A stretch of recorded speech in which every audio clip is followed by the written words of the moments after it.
You open your banking app at 11:52 p.m., not because you forgot, because you're hoping the number changed. It didn't. $500, 14 days until payday. You do the math without a calculator. You've done it so many times it lives in your head now, like a song you didn't choose. Rent is covered. That's the one thing you made sure of. But gas is low. The fridge has eggs, half a loaf of bread, and something in a container you're not going to eat. Your phone bill hits in 6 days. That's $47 you don't want to think about right now. You put the phone face down on the bed. You stare at the ceiling. This is not an emergency. This is just Tuesday. And the worst part, you've been here before, many times. You keep thinking next month will be different, but here you are again. Same ceiling, same number, same feeling sitting on your chest like something heavy you can't name. Here's what happens next, and why it matters more than you think. Immersion phase. Day 1. You make coffee at home. Skip the drive-thru you used to stop at every morning. It saves $4.50. You feel proud for about 11 minutes. Then you feel tired. You pack lunch, a sandwich. No chips, because the bag is almost empty and you're saving the last of it. For what, you're not sure. You check your phone a lot, not social media, the bank app, the way some people check the weather, like something might shift if you look enough times. Your coworker asks if you want to grab lunch. You say you already ate. You didn't. You get home and sit on the couch and scroll. Everyone seems to be somewhere, a trip, a new apartment with good lighting. You know it's not real. Or at least, not the full picture. But knowing that doesn't stop the feeling. You open a notes app and write, things I can cut. Streaming service you haven't used in 3 weeks. That's $14.99. You feel both smart and sad at the same time. You move $50 into savings. 2 days later, you move it back. Not for anything urgent, just in case. Because 2 weeks feels very long when you're counting. Stay with this. Because what shifts in the next 10 days isn't the number in the account. It's something in you. And once you see it, you can't unsee it. Level 1. Survival mode. This is where most people live longer than they should. $500 to last 2 weeks. You're not reckless. You're not careless. You're just not ahead. Never quite ahead. You've built an entire skill set around this. You know which gas station is 2 cents cheaper. You know the grocery store marks down meat on Thursdays after 7 p.m. You know how to make a dinner out of rice, an onion, and whatever's left in the back of the cabinet. You're resourceful in ways no one respects, because it doesn't look like hustle from the outside. It looks like being broke. And here's the thing about survival mode that nobody tells you. It's exhausting. Not because of the work, but because of the thinking, the constant low-grade calculation, the mental energy spent deciding whether $8 is too much to spend on something you actually need. That's what drains you. Not the lack of money, the constant negotiation with it. You go to sleep thinking about it. You wake up, and it's the first thought. Not a goal, not a dream, just a number. Just the math. Just, can I make it to the 15th? And you always do. That's the thing. You always make it. But making it isn't living. The shift. Survival is a skill, but it was never supposed to be a lifestyle. Level 2. The first crack of clarity. Day 5. You're sitting in your car on a lunch break you're not using for lunch. Parked.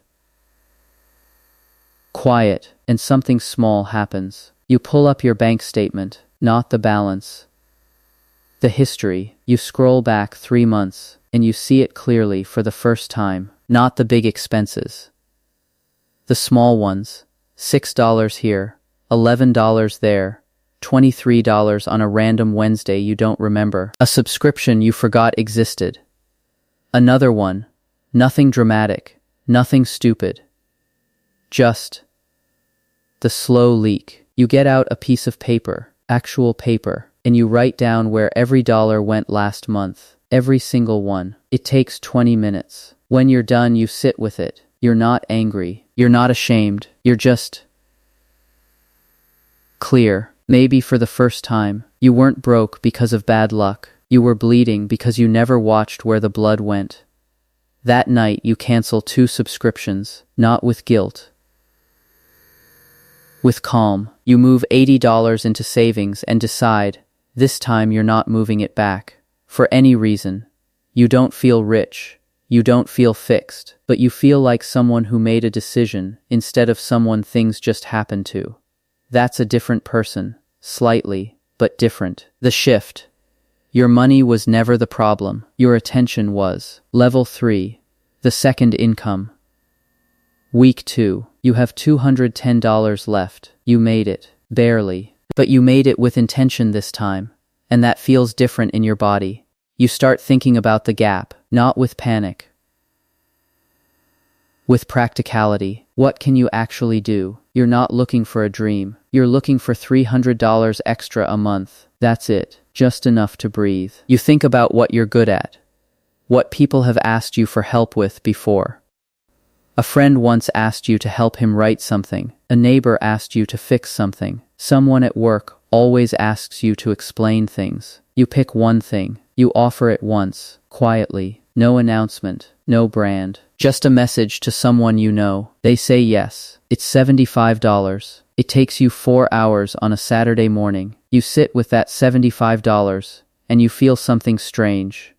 It doesn't feel like a paycheck. It feels like proof. Proof that you can create something where nothing existed. You do it again the next weekend. By the end of the month, you've made $200 outside your job. It doesn't change your life, but it changes something in the way you see yourself. You start thinking differently. Not how do I survive this month, but what can I build, slowly, with whatever time I have. The job is still the job. The bills are still the bills. But there's a door now, small, not fully open, but it's there. You didn't find it. You made it. The shift. Money stops being something that happens to you and becomes something you can reach for. Level 4. Identity under pressure. 3 months later. You're doing better, not great. Better. You have $900 in savings. Real savings. The kind you haven't touched. You're making an extra $300 to $400 a month on the side. The survival math has gotten quieter, but something else gets louder. Your old friends don't call as much. Or maybe you stopped being available in the same ways. Friday nights used to mean going out, spending $60 you didn't have, laughing loud to forget the stress. Now you're home, working on something, saying no, a lot, and it's lonely, not in a dramatic way, just in a quiet, accumulating way. You sit at your desk on a Saturday night and you wonder if you're becoming someone no one will recognize. Someone serious, in a way that used to make you uncomfortable when you saw it in other people. Your family asks when you're going to get a better job. As if the side work isn't real. As if ambition without a title isn't ambition. You don't explain it. Explaining it makes it smaller. You just keep going.